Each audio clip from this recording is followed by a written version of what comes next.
दोस्तों, दुनिया में हज़ारों नहीं बल्कि लाखों इंडस्ट्रीज़ हैं जो डिफरेंट तरह के प्रोडक्ट्स प्रोड्यूस करती हैं।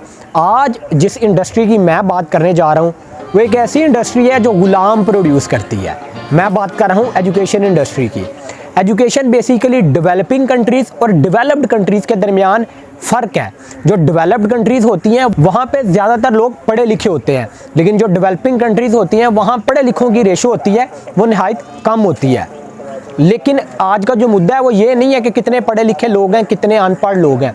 आज का मुद्दा है basically education system of Pakistan, और साथ ही मैं भारत की भी बात करूंगा क्योंकि दोनों मुल्कों का तकरीबन सेम ही एजुकेशन सिस्टम है। एजुकेशन सिस्टम क्या है? एक जानवरों की तरह निज़ाम है कि सुबह सुबह बच्चे को 6 बजे उठाना है कि भाई उठो, अब तुम्हारा सीखने का टाइम है। वो बेचारा नींद से आंखें मलते मलते उठेगा, फिर गधों की तरह उसके ऊपर इतने बड़े बैग का बोझ लाद देना है, फिर उनको उन्हीं लाइनों में डब्बों में मुंतकिल कर दिया जाता है और उन डब्बों में खिड़कियां भी होती हैं, फर्नीचर भी होता है और वो फर्नीचर पे जाके बैठ जाते हैं।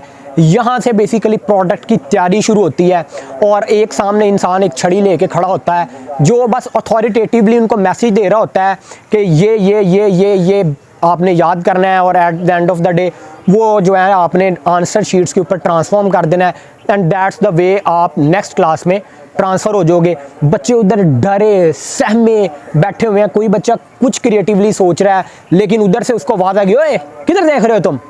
वो सारी क्रिएटिविटी गई भाड़ में, क्योंकि ये जो स्कूल्स और कॉलेजेस और यूनिवर्सिटीज़ है ना, ये बेसिकली एजुकेशन के लिए बनी ही नहीं है। ये बनी है बच्चों की क्रिएटिविटी स्किल्स को किल करने के लिए, बच्चों के अंदर फियर फैक्टर डालने के लिए, बच्चों के अंदर ये मैसेज देने के लिए कि भाई कि जो अथॉरिटेटिव पर्सन है उसकी हाँ में हाँ मिलानी है। तो फिर जब ऐसे प्रोडक्ट तैयार होंगे तो फिर वो कहाँ सिस्टम के आगे रजिस्ट करेंगे?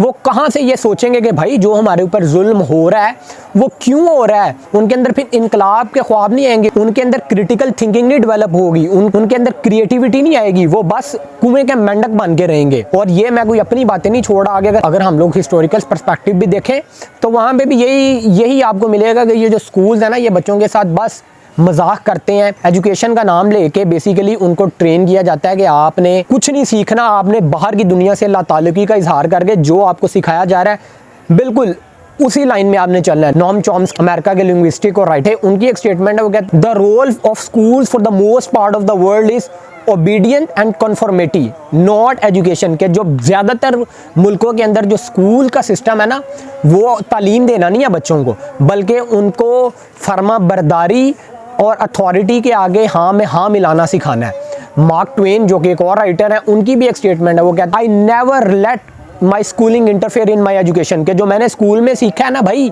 मैंने उसको जो अपनी एजुकेशन है, जो तालीम है, उसके अंदर इंटरफेयर नहीं होने दिया, क्योंकि वो कहते हैं कि स्कूल्स एजुकेशन के लिए बने ही नहीं है। उसके अलावा दुनिया के अजीम साइंसदान एल्बर्ट आइंस्टाइन जो कि स्कूल ड्रॉप आउट थे, वो कहते हैं कि जितनी भी मेरी इंटेलेक्चुअल एबिलिटीज़ हैं इसका क्रेडिट मैं स्कूलिंग को नहीं देता, क्योंकि ये स्कूल में तो ये एबिलिटीज़ आपकी किल की जाती हैं और आपके अंदर फियर फैक्टर डेवलप किया जाता है। और जहाँ पे खौफ होगा वहाँ पे नॉलेज तो इंसान नहीं हासिल कर सकता। हाँ, डर के ज़ोर से वो जो बात कही जा रही है वो मान सकता है। और लास्ट जो मैं कोट करूँगा वो कार्ल सैगन जो एक बहुत बड़े फिजिस्ट और एस्ट्रोनॉमर हैं, वो कहते हैं कि जब मैं ग्रेड 1 के बच्चों से या किंडरगार्टन के बच्चों से मिलता हूँ ना, तो वो बच्चे बड़े बड़े सवाल करते हैं कि फॉर एग्जांपल ये दुनिया क्यों एग्जिस्ट करती है, ये घास जो है इसका रंग हरा क्यों है, आसमान नीला क्यों है, ये दुनिया कैसे इतनी तरक्की कर रही है। तो कहते हैं कि मुझे खुशी होती है कि ये बच्चे एक्साइटेड हैं, पैशनेट हैं, क्यूरियस हैं, इनके अंदर डाउट्स हैं जो इनको एजुकेशन की तरफ लेके जाएंगे। लेकिन कहते हैं कि जब मैं मिलता हूँ ग्रेड 10 से लेकर 12 तक के बच्चों के अंदर, तो उनके अंदर कोई क्यूरियोसिटी नहीं है, कोई उनके अंदर बड़े बड़े ख्यालात नहीं है, बड़े बड़े ख्वाब नहीं है उनके। तो वो कहते हैं कि क्या ऐसा प्रोसेस होता है कि जब बच्चा 12वें ग्रेड तक पहुंचता है तो उसके अंदर सारी क्यूरियोसिटी ही ख़त्म हो जाती है? ये एक बहुत बड़ा सवाल है जिसका जवाब है सिंपल, कि उनको जब वो कि बच्चा तो पैशनेट होता है सीखने के लिए, लेकिन अनफॉर्चुनेटली जब आपने उसकी सारी सोच, उसका पैशन, उसका सारी इंस्टिंक्ट्स ही मार दिए तो फिर वो कुएं का मेंढक बन गया, फिर आप जिस तरह चलाएंगे उसने चलते जाना है। तो इसीलिए तो हमारे माशरे में ना कोई बड़ा थिंकर पैदा हो रहा है, ना कोई फिलोसफर पैदा हो रहा है, ना कोई साइंटिस्ट पैदा हो रहा है। और देखा जाए तो आए रोज़ खबरों में आया होता है कि फ़लाँ बच्चे ने 1100 में से 1100 नंबर ले लिए, कोई 1095 नंबर, वो मतलब टॉपर्स के तो टोकरे भरे हुए हैं। पर लेकिन वो टॉपर्स जब बाहर की दुनिया में कदम रखते हैं तो उनको पता चलता है कि दुनिया तो 10-15 साल आगे निकल चुकी हुई है। हम तो बहुत पीछे हैं। तो फिर ये एजुकेशन सिस्टम का क्या फ़ायदा? ये एजुकेशन सिस्टम का तो एक ही बस फिर फ़ायदा हुआ ना कि यहाँ पे आपको वो डिग्रियाँ जो है रसीदों की तरह बांटी जा रही हैं, वो डिग्री आप सीने पे सजा लेते हो और आप एक सर्टिफाइड ग्रेजुएट तो बन जाते हो, लेकिन आपका जो माइंड है वो खाली होता है, क्योंकि आपने सीखा ही कुछ नहीं होता। आपका जो प्रैक्टिकल जो एजुकेशन है वो आपने ली नहीं होती, आपने तो बस रटी रटाई चीज़ें जो है वो शीट पे ट्रांसफर करके अगले ग्रेड में दाखिला लिया होगा। क्योंकि अनफॉर्चुनेटली हमारा सिस्टम ही ऐसे डिज़ाइन हुआ है, सिस्टम आपको इस चीज़ की इजाज़त नहीं देता। क्योंकि जो एजुकेशन है it emerges from the doubt, कि जब इंसान के ज़हन में कोई डाउट आता है ना कि यार व्हाई इट इज़ सो, तो फिर वो एजुकेशन हासिल करता है।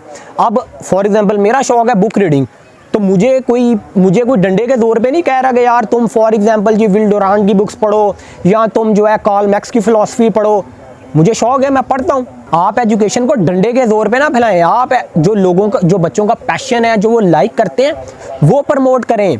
क्योंकि आपने बच्चों को कुएं का मेंढक बना दिया हुआ है। वो आइंस्टाइन की एक बड़ी ज़बरदस्त कोट है ना कि everybody is a genius, but if you जज a fish by its ability to climb the tree, it will live its whole life believing that it is stupid. कि भाई आप जब एक मछली को दरख्त पे कहोगे ना चढ़ोगे, तो फिर वो अपनी सारी ज़िंदगी यही सोचेगा कि यार ये क्या बेवकूफ़ है। तो अनफॉर्चुनेटली एजुकेशन सिस्टम भी ऐसे ही डिज़ाइन हुए हैं कि वो बच्चों को कहते हैं कि वो तमाम जानवरों को कहते हैं कि बेटा दरख्त पे चढ़ो। ओ भाई ऐसे नहीं होता, हर बच्चे की डिफरेंट स्टोरी है, उसके डिफरेंट क्रेडेंशियल्स हैं, उसकी डिफरेंट थिंकिंग है। तो आप उनको एक तरह ही हाँक रहे हो जानवरों की तरह।